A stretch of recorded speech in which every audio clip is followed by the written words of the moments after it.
আসসালামু আলাইকুম বন্ধুরা, বাসায় কীভাবে আলু দিয়ে ব্রয়লার মুরগির মাংস পাক করবেন তা আপনাদের আমি আজকে দেখাবো। তো দেখতেই পাচ্ছেন কত সুন্দরভাবে আমি এই রেসিপিটা তৈরি করেছি। আপনারাও চাইলে এইভাবে তৈরি করতে পারেন। তো চলুন মূল ভিডিওতে যাওয়া যাক। প্রথমে আমি একটি কড়াই গরম করে নিয়েছি। গরম কড়াইয়ের মধ্যে সামান্য পরিমাণ তেল দিয়ে দিলাম। তেল দেওয়ার পরে আমি দেখতে পাচ্ছেন 4টা রসুন আর কিছু পেঁয়াজ কুচি দিয়ে দিয়েছি। এগুলো গরম তেলের মধ্যে কিছুক্ষণ নাড়াচাড়া করতে থাকবো। তো নাড়াচাড়া করার পরে আমি আদা বাটা, রসুন বাটা, মরিচ বাটা, ধনে বাটা দিয়ে দিলাম।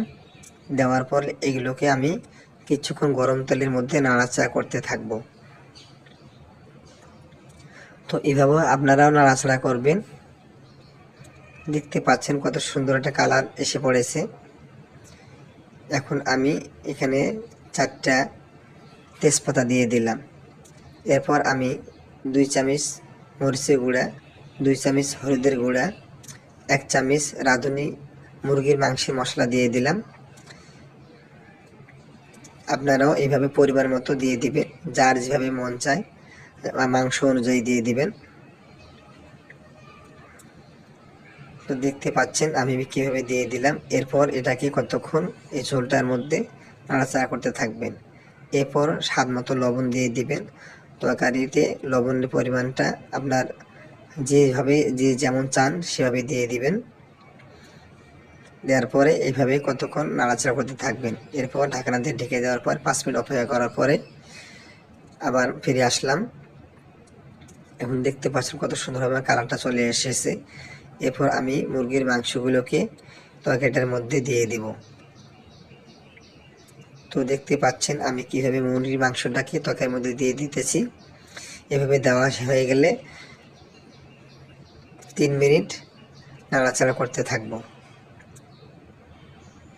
তো দেখতে পাচ্ছেন ঝোলটার সাথে মুরগির মাংসটা প্রায় মিক্সড হয়ে গেছে। এভাবে একটা সুন্দর কালার চলে এসেছে। এরপর আমি ঢাকনা দিয়ে 10 মিনিট অপেক্ষা করার পরে আবারও ফিরে আসলাম।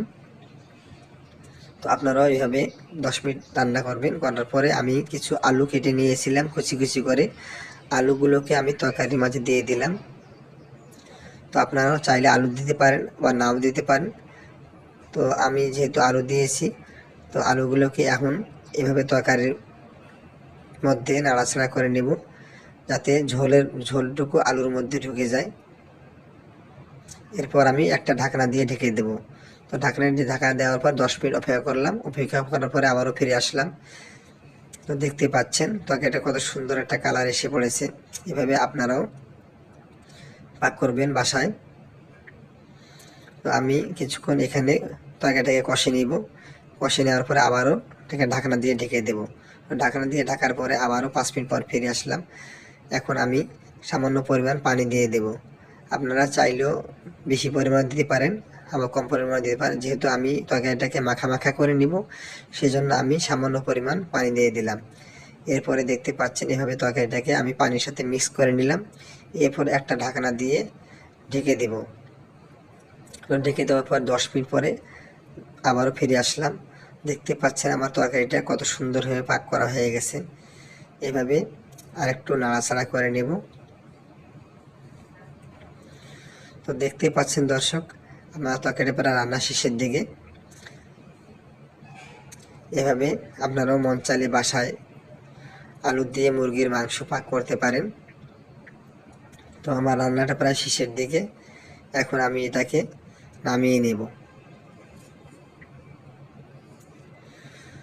তো দেখতে পাচ্ছেন দর্শক, আমার আলু দিয়ে মুরগির মাংস পাক করা হয়ে গেছে। তো ভিডিওটি ভালো লাগলে অবশ্যই লাইক করবেন, শেয়ার করবেন এবং চ্যানেলটি সাবস্ক্রাইব করবেন। সবাই ভালো থাকবেন, সুস্থ থাকবেন। ধন্যবাদ সবাইকে।